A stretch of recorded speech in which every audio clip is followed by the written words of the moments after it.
Hey guys, welcome back to the channel. Today I'm checking out the UAFX Dream 65 amp sim pedal. Let's check it out.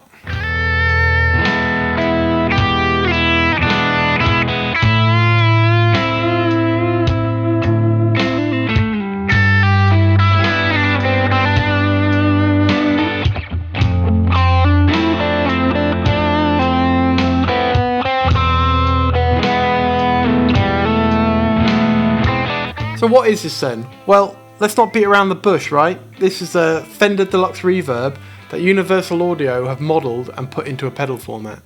Now there is a little bit more to it than that. You know, obviously they got a lot of different examples of the Deluxe Reverb. They found some really good examples, some examples with the modification options that they've done on the pedal, but essentially that's what it is.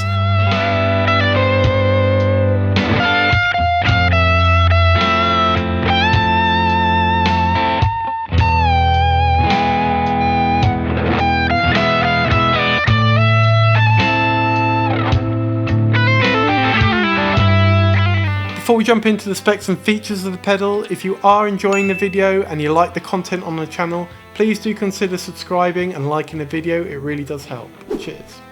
Do excuse me for referring to some notes here, there's quite a lot to cover, so bear with me. So it does have true stereo in and out, which is really good if you're using it with, you know, stereo delay and reverb pedals. It has Bluetooth. Now that Bluetooth is used for connecting to the phone app. I'm not going to cover the phone app today. I don't really use it, to be honest, for this pedal. I think it's quite useful for some of the additional features. There's loads of videos on YouTube that cover the app in more detail. So, you know, check out some of those if you want to get more details on that. It has the 3 amp modes that I spoke about before. So you got the stock one, that is, you know, how a Deluxe Reverb would come out of the factory back in 1965. It does have a boost as well, which will give you up to 10 decibels of additional clean gain. The lead mode is one of those mods I was talking about. In this mode, if you have the boost above the off section, it removes the bright cap that was in the Deluxe Reverb amps. So the original Deluxe Reverb amps had a capacitor on the volume, which would kind of give you a lot of extra brightness at lower volume, and then that would roll off as you got higher on the volume. If you're running this as a pedal platform, and if you're running it at lower volumes, then sometimes that amp would be too bright, so people would clip that capacitor out of the circuit to remove it, and that's known as the bright cap mod. So as I was saying, in the lead mode, if you're above the off setting on the boost knob, then it removes that bright capacitor from the circuit, and it also adds in some more mid-range. And then finally, the detect mode increases the overall gain and the overall mid-range of the pedal.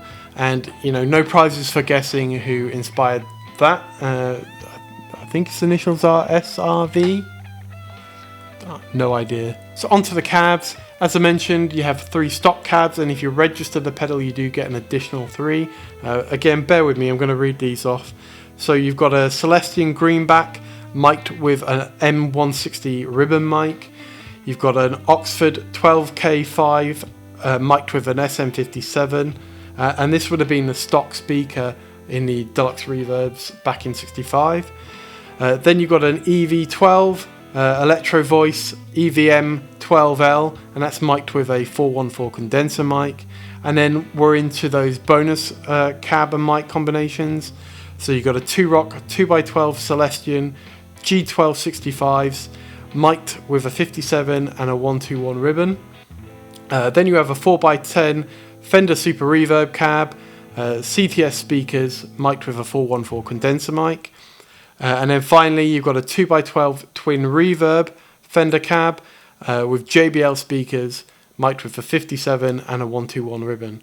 And then in the final mode, you can turn off all of the cab and mic sim. This being a Deluxe Reverb amp sim, it does of course come with spring reverb and with vibrato, albeit that vibrato is actually tremolo of course. So what am I using the pedal for then? Well, my main amp is a Fender Deluxe Reverb Tone Master, and I've got the FSR version, the blonde version, with the bright cap removed firmware and the Celestian Creamback Neodymium speaker. So I wanted something that was similar to use at my desk. That amp is really cool, and you can do silent recording with it and everything, but lugging it downstairs all the time to record at my desk was a bit of a pain when I wanted to do a pedal demo, that kind of thing. So this seemed like the obvious choice for me. I like to keep things relatively simple. So I've used like the Helix or the HX Stomp before, and for me there's just too many options. The editing it's easy enough to do, but you know, it takes time to edit. I wanted something that was really easy to just dial in on the pedal. It was just one amp sound, and that's what I used. And you know, that being based on the same amp that I use on a day-in-day basis for just playing, made a lot of sense to me. So you know, that's why I've gone with this. Okay, so for the demo, I'm going to keep it really straightforward. I'm just going to go straight into the pedal and then out in stereo into my interface. I will at some point plug in the pedal board because I've got a couple of drive pedals that I want to demo this with as well, because that's how I use it as a pedal platform. So yeah, we'll see what they sound like going into it clean, but we'll look at, you know, all the different mod settings. We'll probably not do every single cab setting, but we'll, you know, flick through a couple of them. And then I want to see what it's like driven as well as clean. Okay, here we go. So we are on the Celestion Greenback speaker, and we are on the stock amp setting, so there's no mod. Boost is off, set fairly clean, no reverb or tremolo at the moment. This is what it sounds like.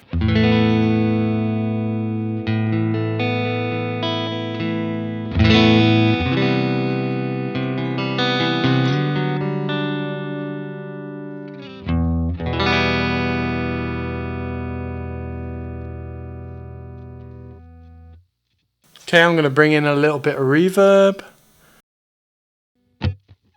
And a bit of cat. Going to bring in a bit of cat. Who are you talking to? Wow.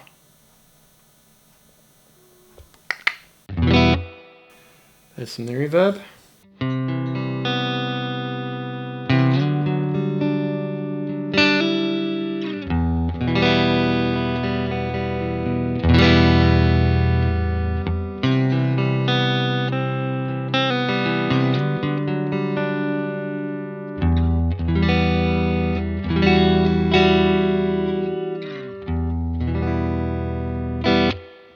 Okay, let's change the cab setting.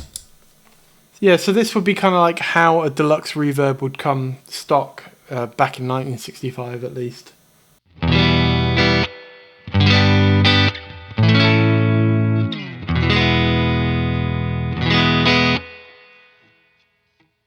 And then we'll try that EV speaker.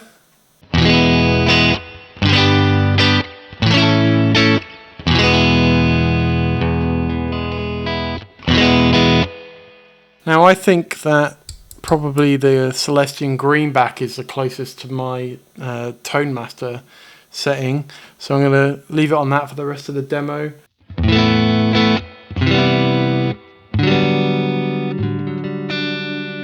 And then I want to kind of bring in a bit more gain, so let's see what that sounds like. I'm going to take the output down a bit and boost the volume. The volume essentially becomes a gain control on this pedal because it's like they've slapped a master volume on a deluxe reverb that, you know, that amp didn't have a master volume, so bear with me while I get the levels right.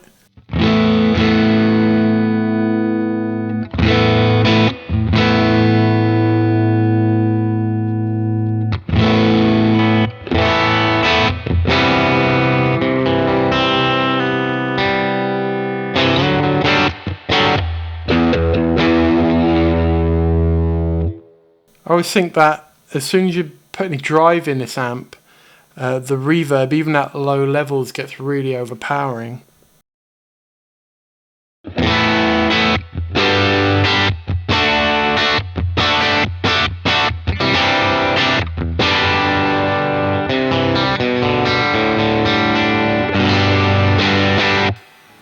Yep, let's try the neck pickup again. See, that's quite woofy, for want of a better word. Let's take the bass down a bit. And we got no boost engaged at all at this point, and we're still on the stock setting. Double check that. Yeah, we're still on the stock setting.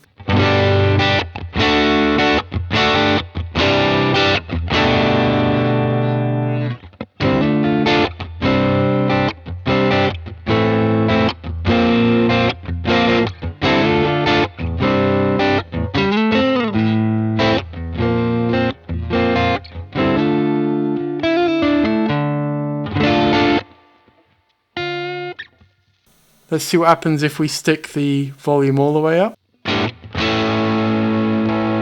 Just watching my levels as well, don't want to clip.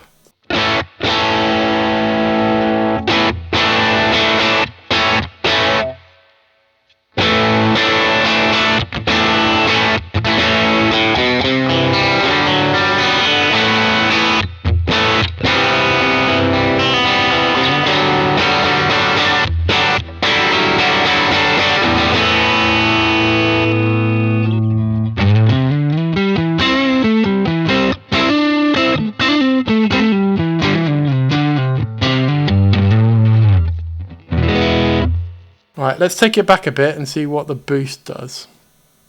So again, we're on the stock setting, so this should be just clean boost. I can see already that back here that the waveform is much wider, so it's definitely giving it a boost. It is still staying relatively clean though, right?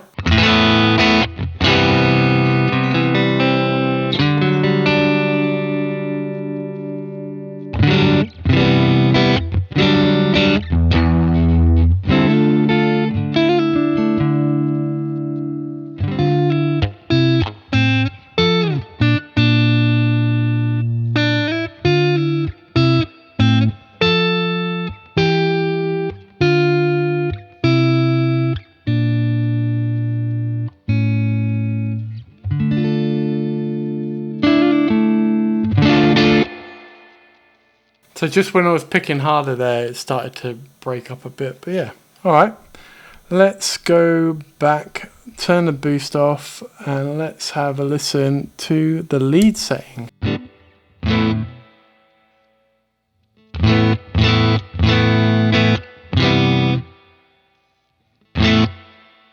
So maybe it's me, but that sounds a bit darker already, and the boost is off, so it shouldn't be removing that bright cap yet, but let's have a listen.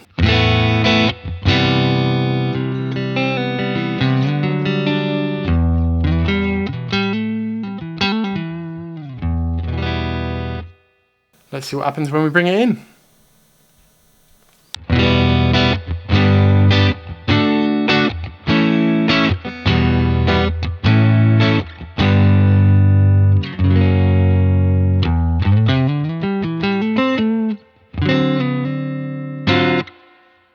See, I'd say set like this is probably the closest this pedal gets to the Tone Master Fender amp. It's darker, it's less brittle in the top end, and I think this is, you know, where I would use this mostly. I just don't like a lot of the brittle high end that you can get with this pedal sometimes, so this setting works really well for me.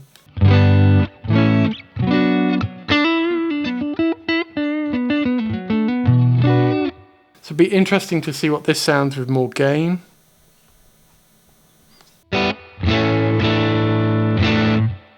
I'm going to pull back that reverb and the bass a bit as well, because it's starting to get a bit overpowering.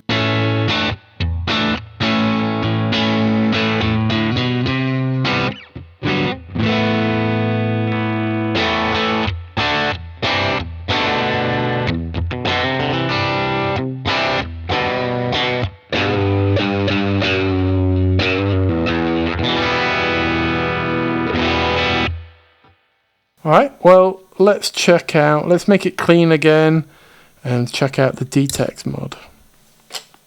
So again, this is a boost rolled all the way off, and we're in the DTEX mode, and it should be relatively clean.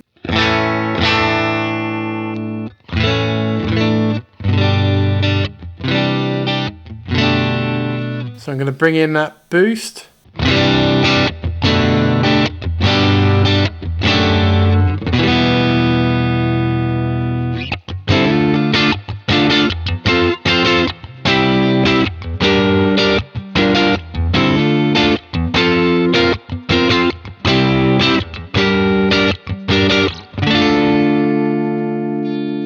And let's see what that sounds like if we make it a bit gainier. There's the cat again. Who are you talking to? A lot of interference as well, which is nice.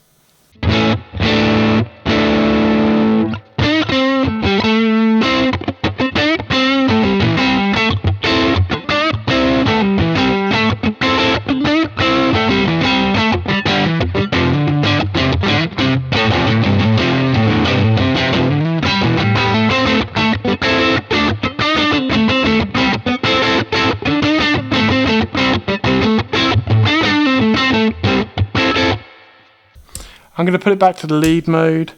Going to give it a little bit of that boost.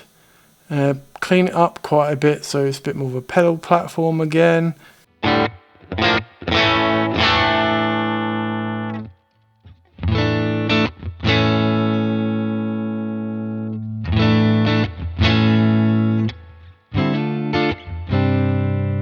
Okay, and then let's listen to some vibrato.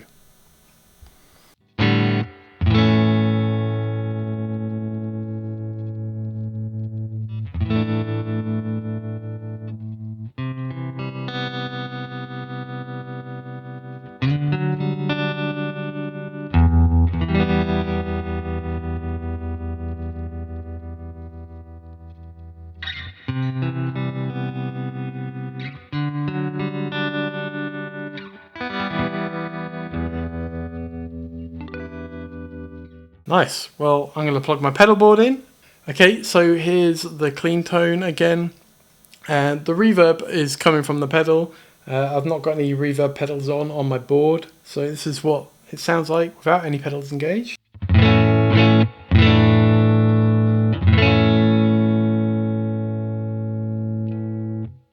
Okay, and we'll start with the King of Tone because that's kind of my favorite go-to kind of edge of breakup sound.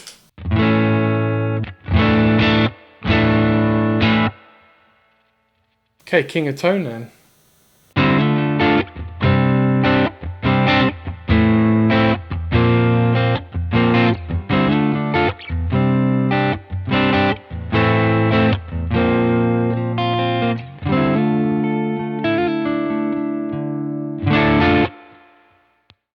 And if I kick in the other side of the King of Tone, I've got the high gain mod on the other side, so might sound a little bit better on the bridge.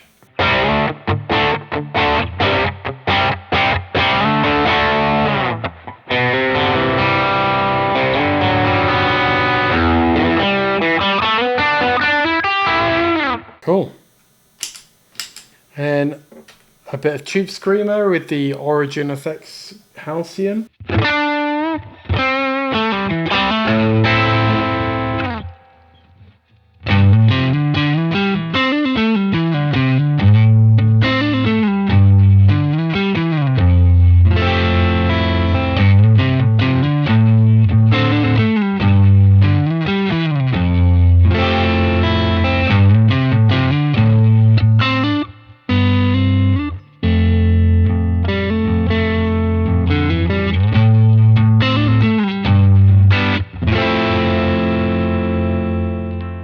And because I like to use a compressor with these pedals and into a clean amp, I'm going to kick on the SP compressor and the King of Tone and give you what, you know, my kind of typical bass sort of slightly broken up sound into a clean amp would be.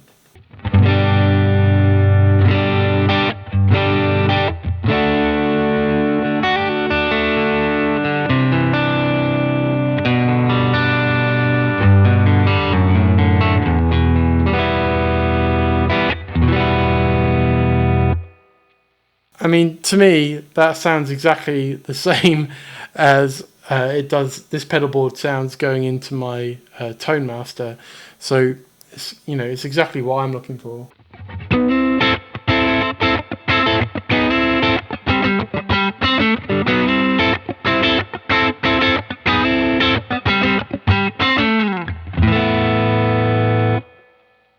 And can throw on a few more pedals, add some delay.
Yeah, that sounds great to me.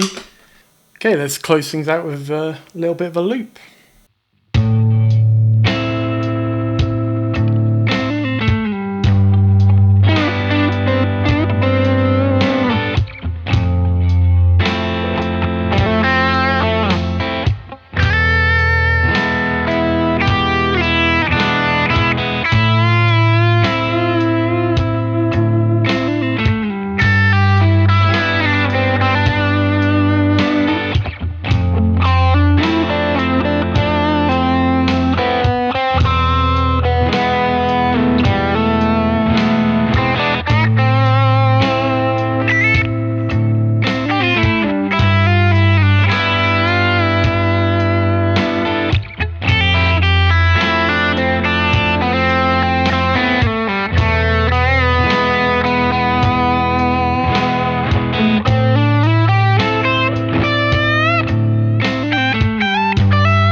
Well, I hope you enjoyed the demo. I think this pedal has some really cool sounds and it really works well for me and the way I like to use it anyway. I thought I would close out with some cons and then some pros, you know, start on the negative side and finish on the positives. So the first one, it is pricey.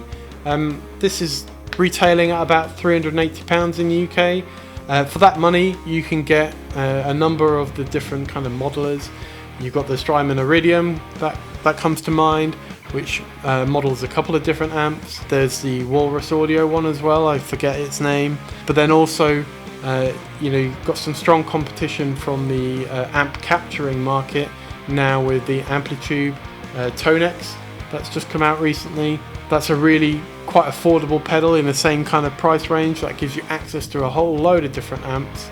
So, you know, bear in mind this is one amp and one amp only, albeit, you know, quite a versatile one with lots of different options. So the next con is the limited cabs. So, you know, we went through those cab options in the features section. That is all you get.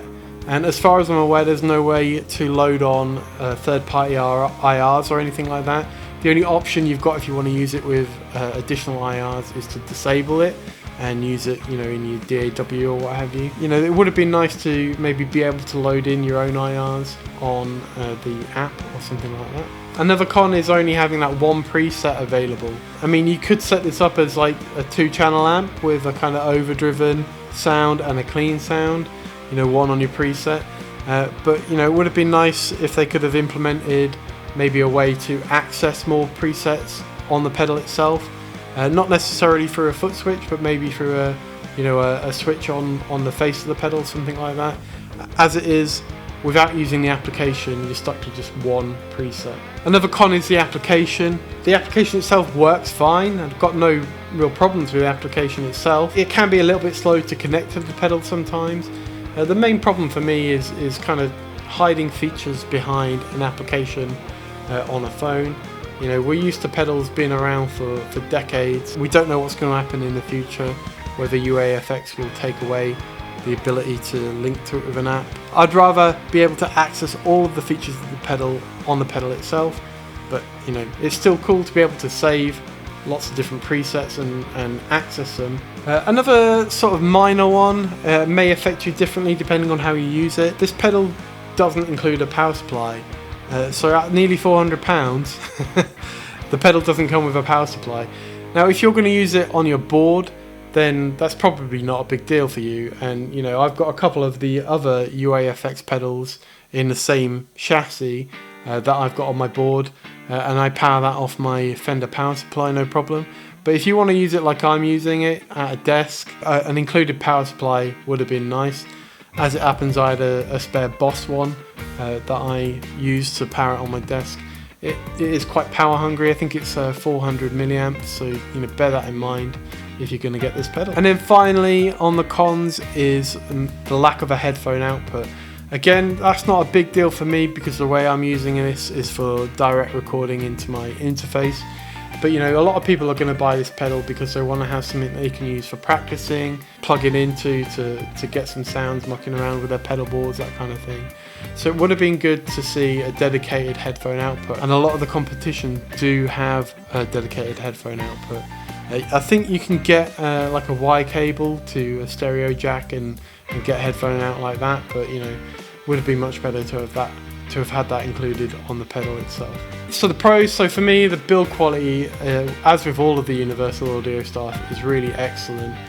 It's a really sturdy pedal, it's easy to use, can't go wrong with Universal Audio pedals on that front. It's got some really great sounds in it, it's got some okay overdrive tones.